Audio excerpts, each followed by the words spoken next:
कांग्रेस के दिग्गज नेता सचिन पायलट ने 31 अक्टूबर को टोंक विधानसभा सीट से अपना नॉमिनेशन फाइल कर दिया। लेकिन नॉमिनेशन फाइल करने के बाद से ही पायलट मीडिया की हेडलाइंस में छाए हुए हैं। वजह भी कई हैं।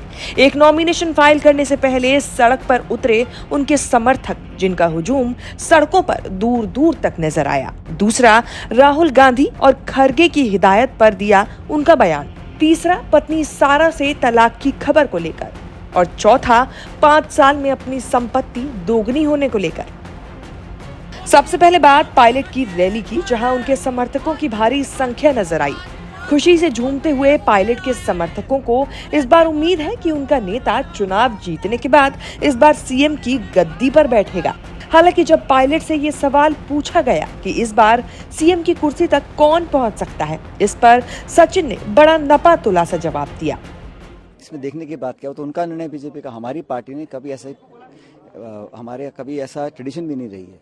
हर स्टेट में हम मिलकर चुनाव लड़ते हैं, चाहे वो कर्नाटक हो, राजस्थान हो, मध्य प्रदेश हो, और जीतने के बाद विधायक सब बैठते हैं, जीते हुए विधायक बहुमत के साथ फिर नेतृत्व दिल्ली का तय करता है कि किसको आगे करना है।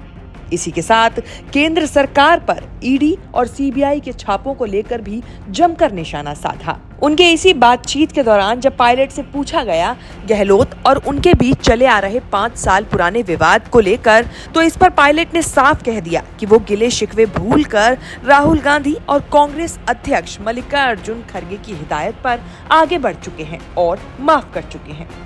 खरगे जी ने कहा माफ करो, भूलो, आगे बढ़ो। मैं उस लाइन पर चल रहा हूँ। माफ करो जी कहा किसी ने, भूल जाओ, आगे की तरफ देखो।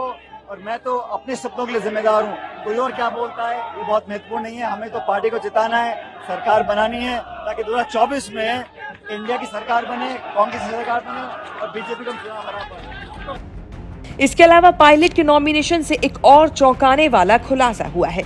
नॉमिनेशन के एफिडेविट में लिखा नजर आया कि सचिन पायलट की पत्नी सारा से तलाक हो चुका है।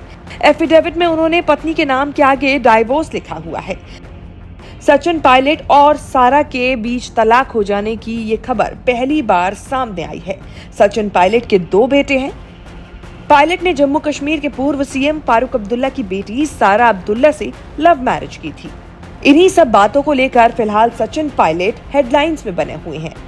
आपको बता दें कि राजस्थान में विधानसभा चुनावों के लिए 30 अक्टूबर से ही नॉमिनेशन शुरू हो गए थे और नॉमिनेशन दाखिल करने की आखिरी तारीख 6 नवंबर है।